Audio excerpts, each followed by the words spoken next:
પહેલાં તો આ ખરીદીમાં હે ને ડિજિટલ કર્યું. પહેલાં તો ખેડૂતને ડિજિટલ તો ફાવતું તો હોય નહીં. તો તમને એમ કે ખેડૂત પોતે કરે તો ખેડૂતને ફાવે. પહેલાં તો સરકારને એટલી ન ખબર પડે. અને આ સ્પષ્ટ નીતિ છે સરકારની કે ખેડૂતને ઠકવવાના અને કંપનીને આગળ આવે તો જ. એટલે કંપની થકી જ આખો દેશ હાલતો એવું લાગે છે. અને આ ખેડૂતને છે ને ઠકવવાની વાત હાલે છે.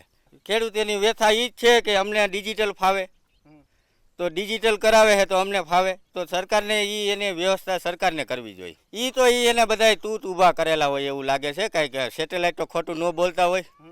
આમ કરીને ખેડૂતને ઠકવા જ માગે. ખેડૂતોને હેરાનગતિ શું આમાં અમને શું ખબર પડે? હાલો તમને એમ કહે કે તમારા મગફળી નથી તો કાંઈ છાતી ફાડીને સાબિત તો નથી થતું. આ દેખાય છે તમારી નજર હમું તો આમાં મેસેજ આવ્યો.